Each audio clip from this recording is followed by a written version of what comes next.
Good morning, everybody. It's Marty, the JavaScript party, and my buddy Rhett. Here's her almond. There you go, buddy. And we are working on unit tests. Apparently, I ran the thing. Oh, TST. TEST. TST. In the house. All right. So we're running the tests, and we can see previously that we are very, very close. We literally have all but 2 of 519 tests covered, or lines covered, and 65 of 66 branches covered, and every function is covered. So basically, it looks like we have one branch of code that is not currently covered.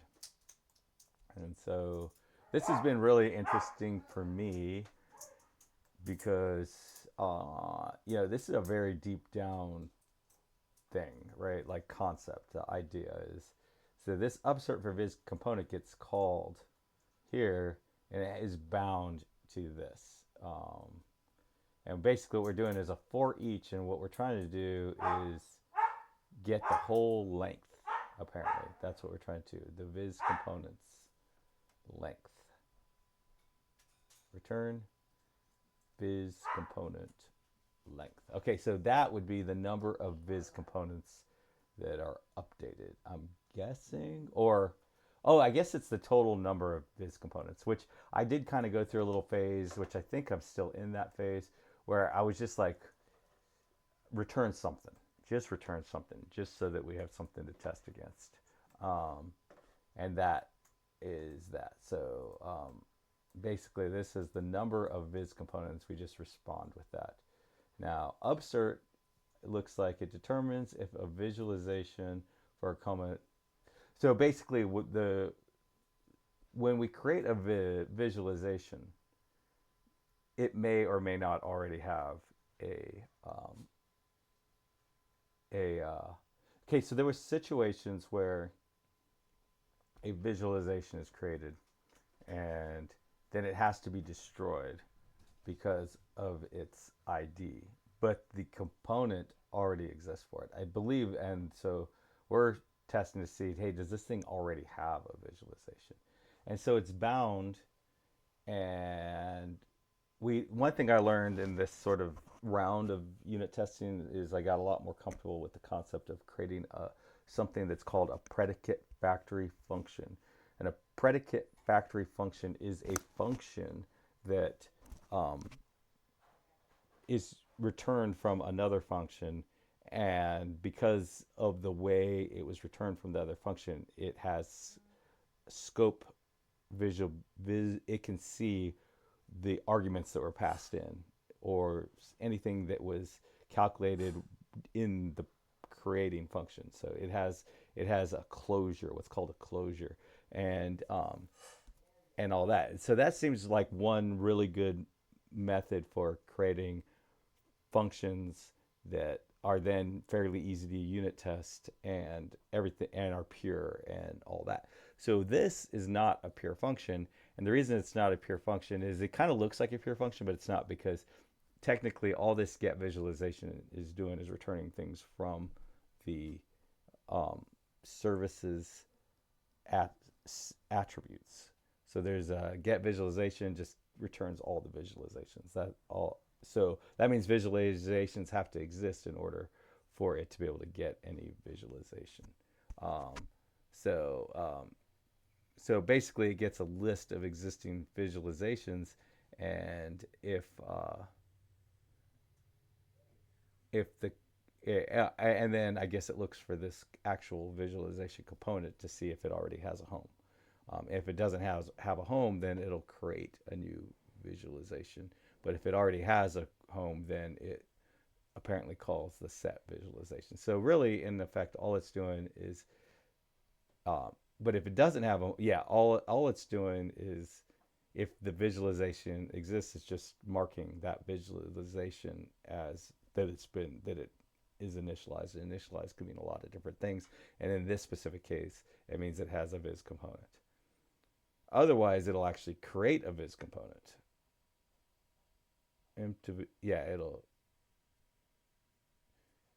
it will, oh, okay, so over here it gets an empty visualization. So it goes and finds a visualization that doesn't have anything, it gets it, and then assigns it. Apparently, we already do test that, and then we have a create viz for component. So we have, so the goal is to somehow modify this code in such a way that it'll be easier to unit test. The side effect from that goal, which I don't like that. I like if I can just do something and just do it, not do something and then as a side effect I get what I want. But in this case, because of previous decisions and all kinds of stuff, it's not always like a reasonable thing to say, hey, like, I guess this would be kind of like the equivalent to saying, hey, I need a new shirt, but I'm going to go to this place and get an outfit. And as a side effect, I'll have a new shirt because an outfit is part of a shirt. Something like that, right? That you're not actually going after the goal. You're going after something because maybe I don't have a way of just buying a shirt. I have to buy a whole outfit. That's just the way it works, you know. So maybe sometimes there's situations where all you can do, it's not ideal, but all you can do is do side effect coding. But if at all possible to avoid, that's a good thing. But it seems like maybe we might be better off if I can pull this block of code from line 102 to 111 into its own function. And then I could pass it this existing visualization. I can pass it the empty visualization, and then I can check to see um, if that is a thing. Now I'm wondering, do we even use this had empty? Had empty, yes. So really what we want is to get had empty back. Okay, so yeah, actually, so this is the ultimate of what I hate, right? This is, I'm setting a side effect of had empty and I'm doing this logic. And had empty only is true if there is if there was an empty visualization and it was used.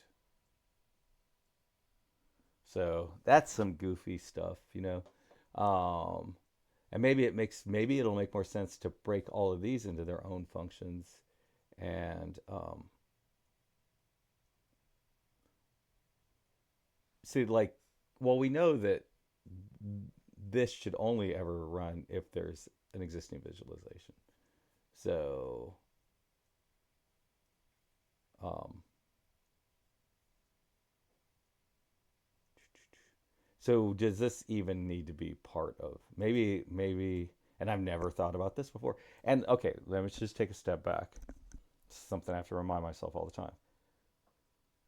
One of probably the one of the things I really was hoping was to get really deep into understanding ThreeJS, right? So ThreeJS is a really amazing, powerful library, but it can be really easy to get lost in the abstractions of ThreeJS. So I was hoping to sort of clarify that and become better at building ThreeJS things in general as a result of kind of building this, so like a side effect of building this. But then I said, oh, you know what? I'm going to do 100% unit tests. And now I'm deep into like advanced abstract concepts of JavaScript development in general. I've completely taken my eye off of the initial ball. And the initial ball was to learn ThreeJS. We haven't thought about ThreeJS in a long time. And I do think that that is the trap of unit tests. Unit tests are amazing for the developer if they use it, but it will make your developer, if they get fixated on the unit tests, it'll make them almost completely useless from the perspective of moving the project forward. So I don't know. That's where I am right now, thinking about this. I am not confident in that, but it seems like there's no reason to. It doesn't seem like there's any reason for these two. Like I could actually break these two into two different things. uh, cases, standalone cases. So this could be if not existing visualization and empty visualization, and then else, right?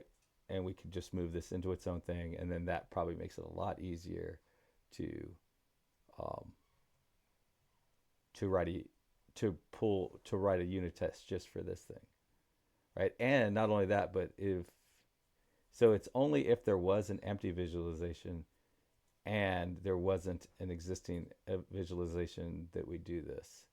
So, and then otherwise, we're going to just create a new visualization. So, like in a lot of times, especially early, like in the earlier sort of times in software development, what would happen is you would want to do like an else so that if you didn't, if so you don't waste the runtime time doing this stuff if it already if it already happened. Like so it can just like if this happened, then it knows just to ignore. Then the transpiler, the JavaScript engine would know just to ignore this. So you would get like a win, um, a performance win. You know, again, those and I know I've said this before, but those wins aren't as obvious as they used to be because all this code ends up being one optimized. So there's a static optimization that will happen um, for this stuff, and it may or may not find these ways of saying, oh, okay, okay, I can just remove this or whatever. Like it will figure out its own way to optimize those things away that it can figure out and work. So in modern, like in 2025, it makes more sense to write it so that other humans can read it because the systems, the transpilers know how to optimize the code to take advantage of those things.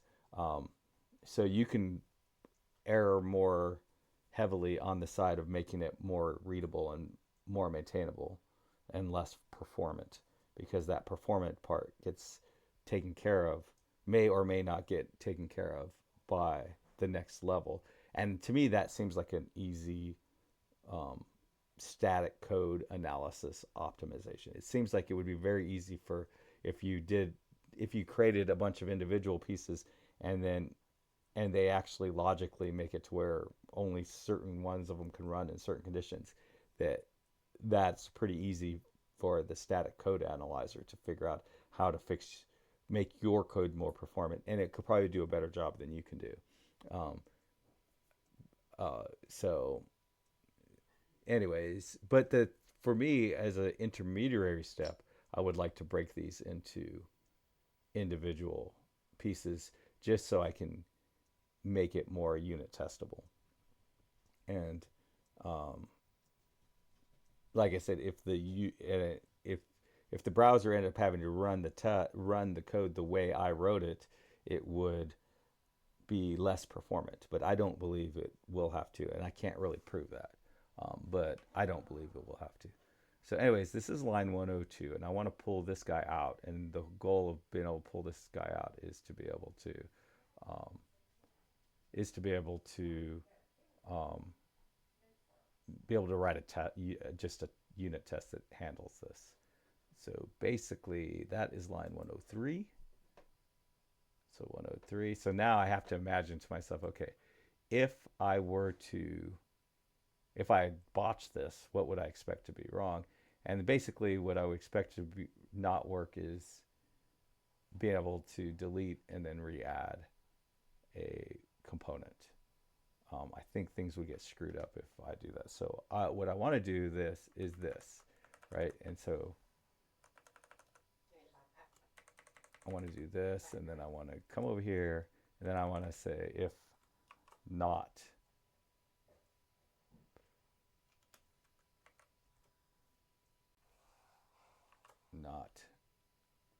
existing. And I'm hoping that I'll just be able to find a better way to do this. So if it's not an existing visualization and it's not an empty visualization, then go ahead and do this. If it is of a student, so that's basically the same thing. I just added one other thing here. So, and I believe that behind the scenes, in the final production transpiled code, it would fix this for me and make this more optimization, it would optimize this to make it more performant for me. But I also believe that this is easier to read and understand. And I will say that I don't think in my current role at what I'm doing at this phase, like there's a time and a place for everything, or try to create a time. The time and place for what I'm doing right now is not for optimization; it's for unit testing. So let's just make sure everything still compiles. I can't imagine it not compiling. Let's wait for it to rebuild. So it's rebuilt, and then let's reload this thing so we know we don't have old code because there was no code. And then we'll add this, add viz, add viz, add viz, add viz, add viz. And then let's come over here, delete the viz, let's come back. And so reflow is true, so it's just going to add it to the... So it seems like it worked. Can't be 100% sure, but I think it worked. So anyways, that is good. So now if we look at our coverage report, it should be a little bit different. And it did not rebuild. It did not retest. I don't know why.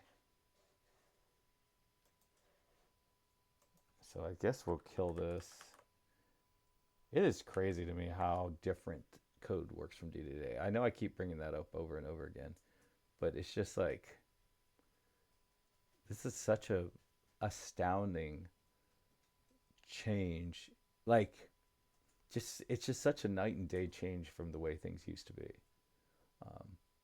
It used to be that, like, you know, you'd start things up, you'd do the same thing you did yesterday, and it would work the same way. Like, that was sort of the draw of code.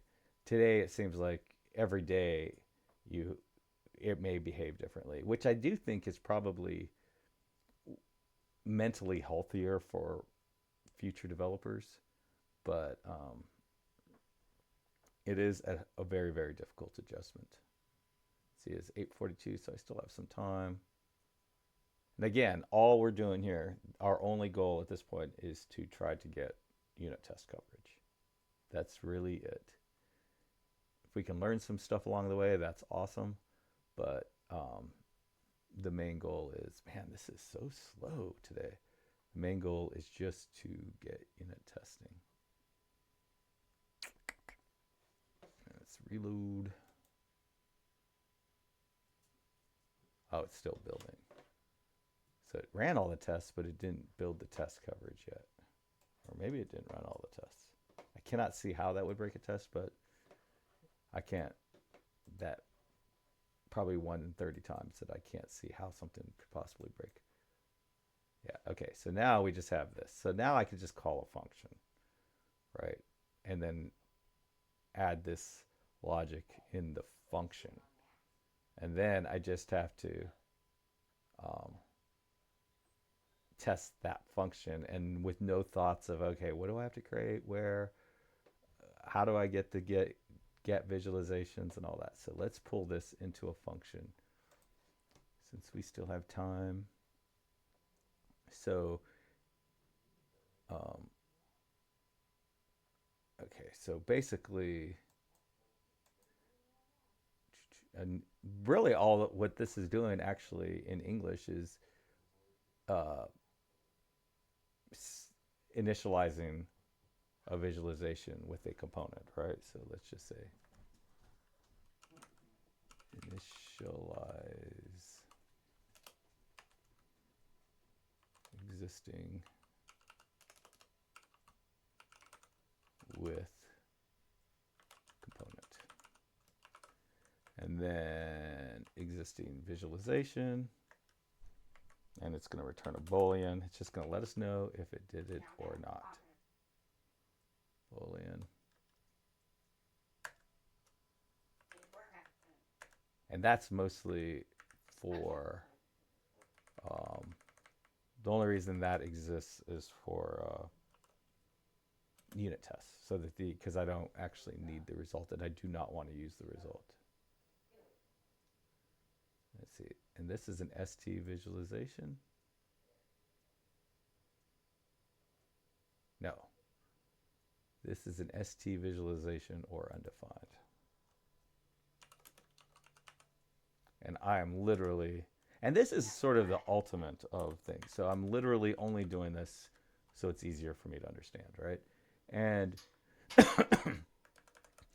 and it's like sort of the ultimate, like, well, is it faster? Well, like, would the code be faster if you do that? And it's like, doesn't make a bit of difference, because that is all transpiled out. There is no TypeScript that ever makes it to the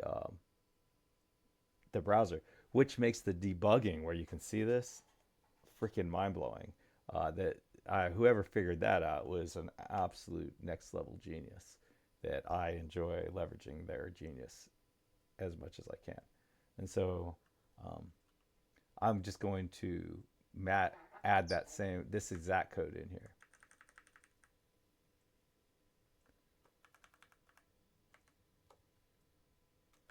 And then what we're going to realize is, oh, I need to pass it in the viz component too. But see, now this is a absolutely pure function, right? Because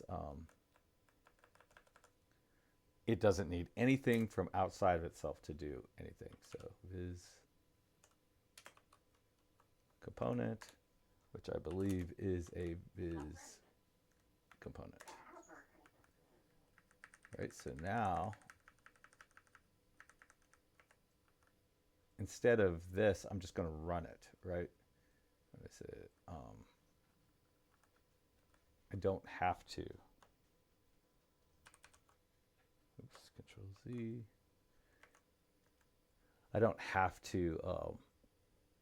The logic exists down here, so I can just run it. I don't have to use, and I don't want the had empty function. So. Or value. I don't want the value of true that it returns. I just want to run it, and I don't have to have that value. This dot.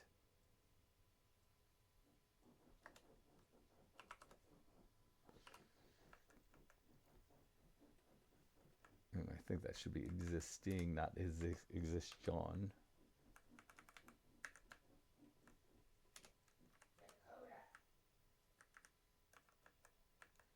So I saw yesterday on my feed, I saw a story about how someone was using like an AI. I think it was something like Revit, something like that, to build some kind of software that they were trying to get money for, like one of those startups, and that the guy was like vibe coding for like 10 days with this, and then apparently they claimed that like 7 days in that it deleted all their production data, and then it faked the production, like it didn't admit to it. It just lied and faked the production data, and then it deleted all the source code.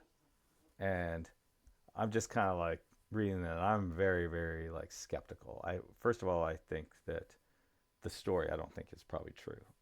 I think the person was just, whoever was trying to get this money, venture capital, was just, I think they were probably not telling the truth. They were probably lying. But I do think that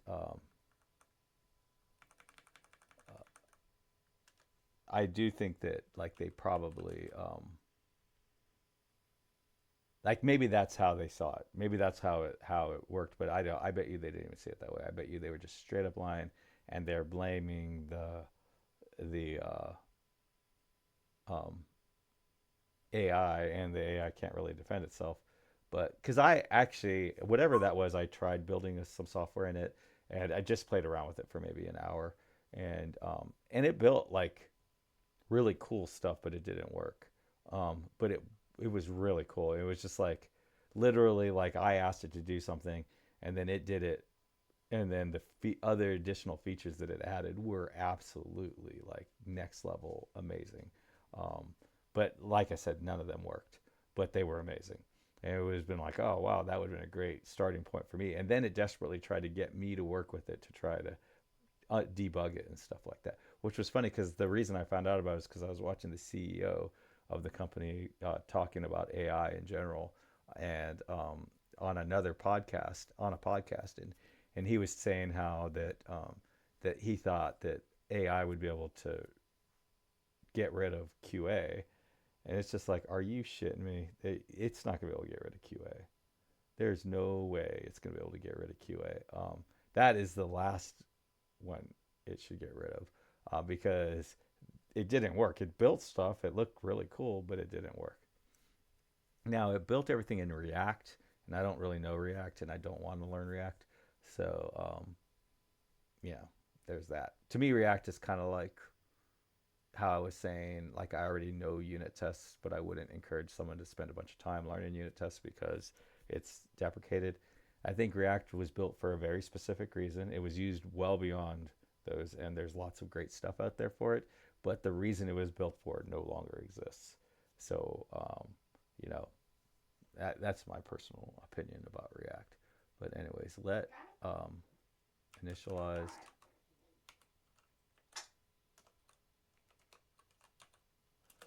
equals false.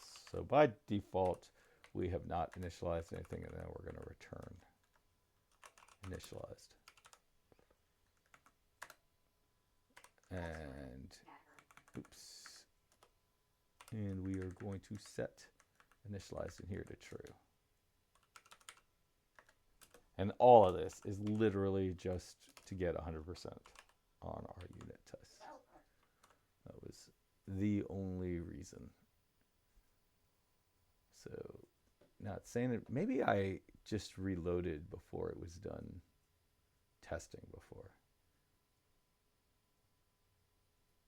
It's kind of weird though, because I don't think it did.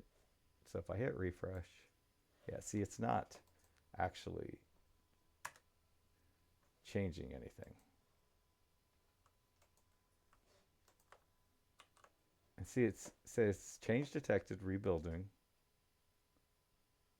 And it does this. It says no captured browser open, which there is a browser right there. What if I hit refresh on this?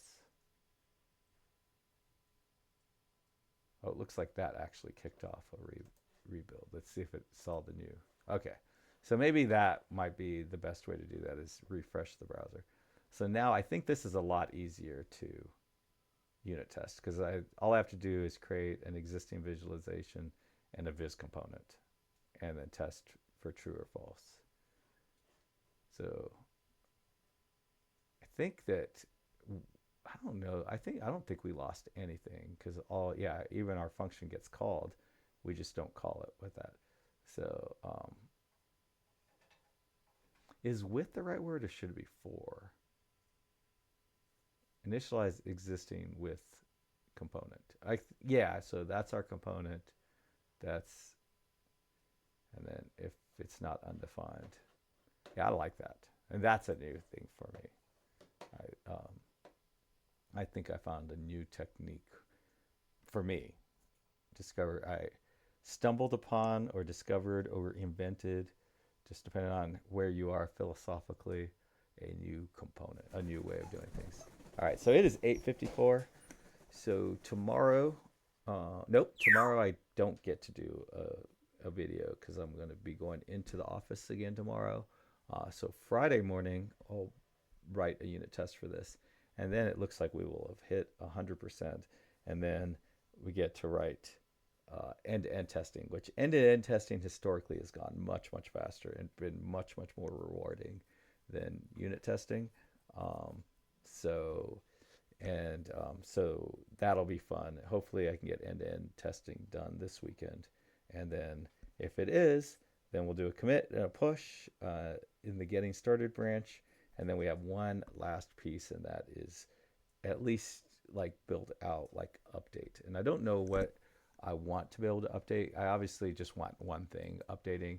I suspect maybe, I don't know. It'll be interesting once we get in there.